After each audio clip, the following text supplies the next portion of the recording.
Well, let's go through a few of the comments then. James Robson says Pochettino is watching PSG be totally dominated and has come up with little to change the game. They look like two teams in one, the front three and the rest.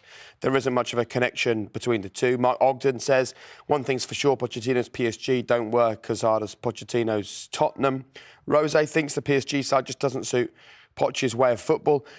It's an interesting one, this, because we have to use something to judge Maurizio Pochettino and whether he's the right man to take over at Manchester United. But I guess what we have to do is take a bit of what we saw at Tottenham and a bit of what we saw at PSG. And Rio's right.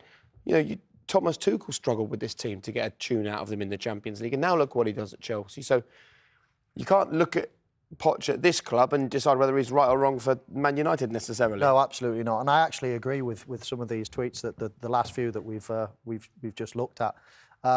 I actually think that Pochettino could probably do more with the Manchester United team than he can with the PSG team. What can you do with that PSG team?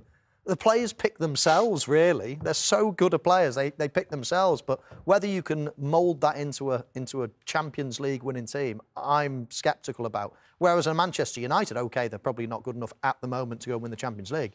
But I think you could really mould them into a far, far better and get much better results than they're currently getting. What about Erik Ten Hag? He's got 30% of the votes on when we asked who should be the next Manchester United manager. We've got a couple of clips with him.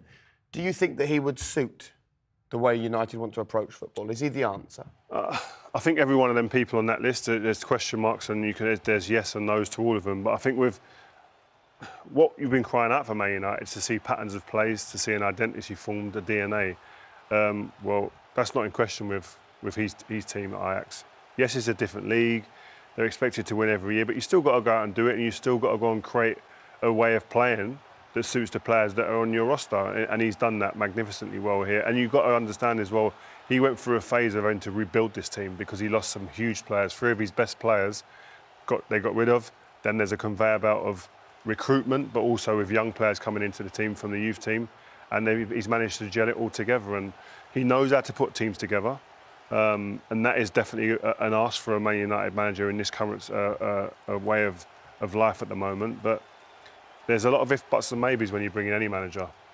I think Ajax have been, one of the star turns of the Champions League in recent years. They've been, as Rio said, they've lost a lot of the best players. They still have patterns of play like this. I mean, this is just a DNA throughout the club that they've got. And they lose a lot of their best players and they manage to somehow find another team that goes again and qualifies for the latter stages of the Champions League. I don't know much about the manager.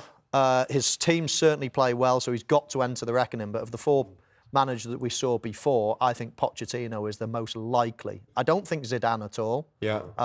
He hardly speaks a word of English. I don't think he really wants to manage in cold, wet Manchester. He's kind of made that point already that he doesn't want to come to the Premier League, hasn't he? So I think he can be ruled out. I think Luis Enrique is a good option, but I think the problem you've got with Luis Enrique is a Spain manager, and the World Cup would be in the middle of the season, so I think that probably rules him out. Okay. Pochettino's a fascinating one, though, and they could have had him Ages for ago. nothing a few months ago. Now he's going to cost an absolute fortune to get him out of Paris Saint-Germain. And nothing's changed at Manchester United. It tells you everything about Manchester United, doesn't it? It's. I mean, just out of principle, I don't know if I could do it. Anyway, That's my another principle's story, getting isn't in it? the way. Exactly.